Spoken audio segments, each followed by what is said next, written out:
Hello everyone, welcome to the Kapil classes for English. करते हैं class शुरू। लास्ट जो आपकी क्लास थी वो ये क्लास थी, जब भी हम कोई काम कर रहे हैं तो उस एक्शन में जो वो काम है उसमें हम आईएनजी लगा देते हैं। जैसे अगर मैं पढ़ा रहा हूँ तो पढ़ाने को बोलते हैं हम टीच, तो अगर मैं पढ़ा रहा हूँ तो बोल देते हैं आई एम टीचिंग। मैं जा रहा हूँ, आई एम गोइंग। मैं खाना खा रहा हूँ, I am eating food. It means कोई भी काम अगर हम कर रहे हैं तो उसमें एनजी लगा देना था। सवाल पूछना है तो आर यू आ जाता था, सिंगुलर के लिए इज वगैरह आ जाते थे। तो ये कल की क्लास आप देख लेना। थोड़ा आगे बढ़ते हैं। अब देखो, कोई काम अगर आप कर रहे हैं तो क्वेश्चन उठता है कि कब तक कर रहे हैं आप। भाई कब तक करेंगे? और सपोज मैं पढ़ा रहा हूँ तो कब तक पढ़ाऊँगा, अगर मैं खाना खा रहा हूँ तो कब तक खाऊंगा। यहाँ पे पर्टिकुलर होता है, अगर किसी काम को आप कर रहे हैं लिमिटेड एरिया होता है, लिमिटेड ड्यूरेशन होता है कि उस टाइम तक आप उस काम को करेंगे। तो जो स्ट्रक्चर है, जब तक कोई काम कर रहे हैं तो एक्शन आएंगे, लेकिन जब वो काम आपने खत्म कर लिया, भाई कोई काम कर रहे हैं, मैं पढ़ा रहा हूँ, लेकिन अगर मैं बोलूँ कि मैंने पढ़ा लिया है, मैं खाना खा रहा हूँ, मैंने खाना खा लिया है, यानी कि जब कोई काम आपने खत्म कर लिया है तो उसके लिए इंग्लिश में हम यूज़ करते आई हैव। और हैव के बाद जो वो एक्शन आता है या वो वर्ब जो आती है उसकी आती है थर्ड फॉर्म। ये थर्ड फॉर्म का क्या सिस्टम होता है? देखो, किसी भी एक्शन की तीन फॉर्म होती हैं, फर्स्ट फॉर्म, सेकंड फॉर्म और थर्ड फॉर्म। यह हमें तब यूज़ करना है, कहाँ यूज़ करना है स्ट्रक्चर हमें? When action done, when action just done, जब वो काम हो गया है या फिर नॉट डन, या फिर वो नहीं हुआ है। और एक बात और लिख दूँ, in the whole life, life में कभी भी, इन द होल लाइफ। और एक और लाइन लिखूंगा, time is not mentioned, time is not mentioned, यानी कि कोई काम आपने अभी अभी किया, नहीं किया, लाइफ में कभी भी किया, उस काम को करने के लिए हम इस स्ट्रक्चर का यूज करते हैं। बस टाइम ऐड नहीं होगा। तो इसकी बात करते हैं हम। किसी भी एक्शन वर्ब की तीन फॉर्म होती है, फर्स्ट फॉर्म, सेकंड फॉर्म और थर्ड फॉर्म। कुछ ज़्यादा बड़ा इशू नहीं है। किसी भी एक्शन की तीन फॉर्म होती है, 80% तो ऐसी होती हैं जिनमें ईडी लगता है, तो कोई प्रॉब्लम ही नहीं है। 10% वो होती हैं जो सेम होती हैं, बस 10% ही आपको जो है वो याद करनी है। जैसे कौन कौन सी हैं? हम यूजुअली बोलते हैं मैंने खाना खा लिया है, तो खाना खाने के लिए हम बोलते हैं ईट, एट। और ये काम आएंगे, आप याद रखना, ठीक है। ड्रिंक, पीने के लिए ड्रिंक, ड्रंक, थर्ड फॉर्म भी ड्रंक होती है। या टेक लगा सकते हैं, टेक, टुक और टेकन। या फिर हैव लगा सकते हैं, मैंने खाना खा लिया है, हैव, हैड और हैड।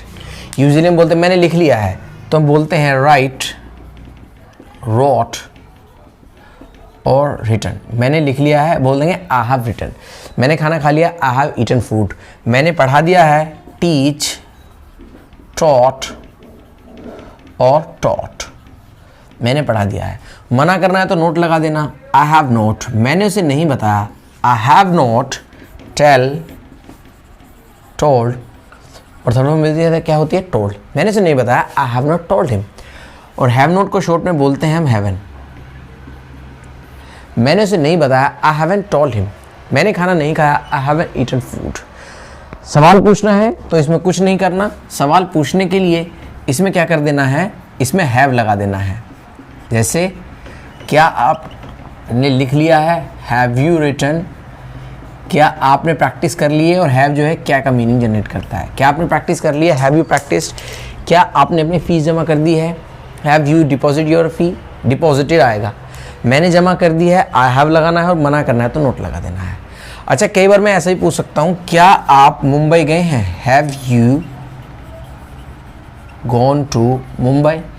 अब इसका मतलब ये नहीं है कि मैं अभी भी की बात कर रहा हूँ। ये कब डिनोट करता है? लाइफ में कभी भी कोई काम आपने किया है। तो अगर आप जा चुके हैं तो बोल सके I have gone to Mumbai. मैं मुंबई जा चुका हूँ। लेकिन आप इसमें ये मत कर देना इन 2015 में मुंबई गया जा चुका हूँ। ये एक्सप्रेशन गलत आ जाती है। इसके साथ बस टाइम ही ऐड नहीं करना है आपको। चाहे कोई काम आपने अभी भी किया है, सपोज 2 बजे हैं, 2 बजे मैंने लंच कर लिया, 2:10 मेरा फ्रेंड पूछने लगा मुझसे, क्या तूने लंच कर लिया? Have you eaten lunch? तो मैं ये तो बोल सकता हूँ आई हैव ईटन लंच।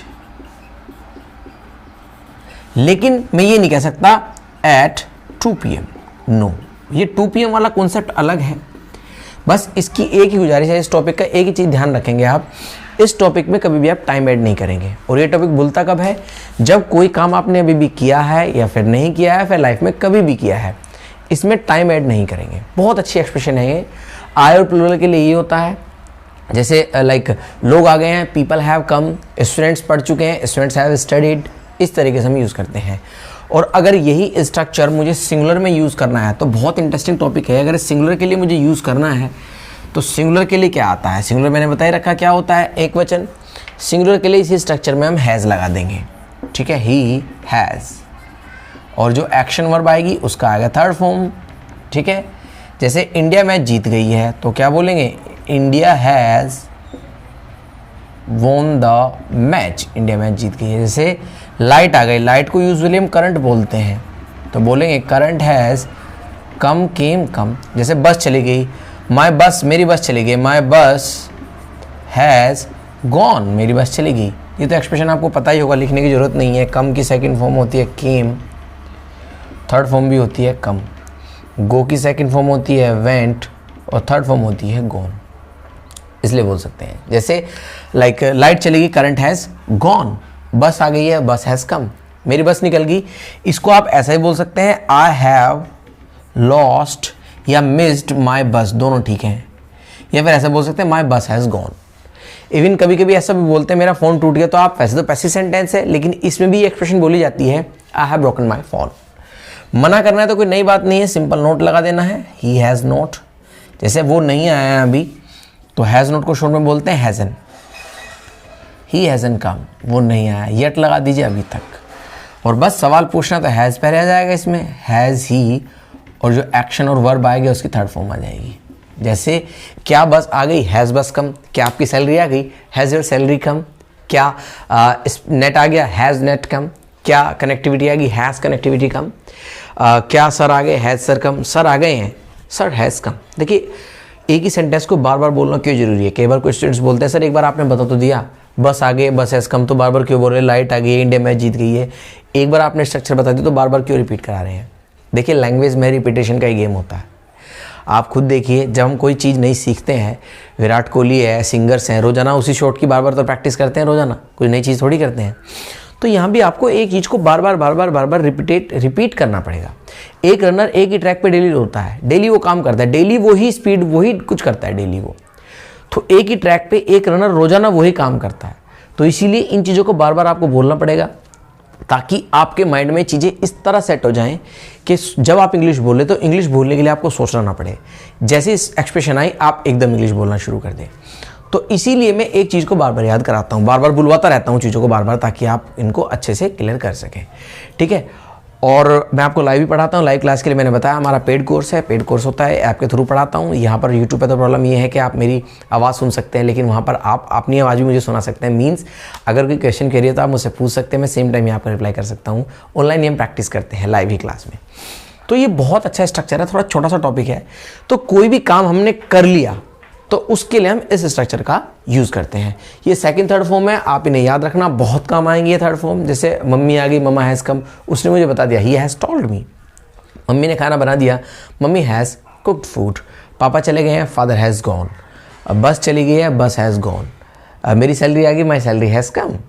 इस तरीके से हम एक्सप्रेशन का यूज़ करते हैं। इंडिया मैच जीत गई, India has won the match. अच्छा अगर हार गई तो आमतौर पर हम बोलते हैं लॉस्ट।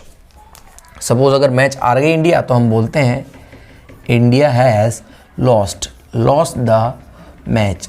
ये लूज जो वर्ड है, लॉस्ट जो वर्ड है, इसमें थोड़ी कंट्रोवर्सी है। देखिए 3 वर्ड लिखने जा रहा हूँ, एक तो होता है तीन वर्ड लिखने जा रहा हूँ, एक तो होता है लूज और दूसरा वर्ड भी होता है लूज और तीसरा वर्ड होता है लॉस।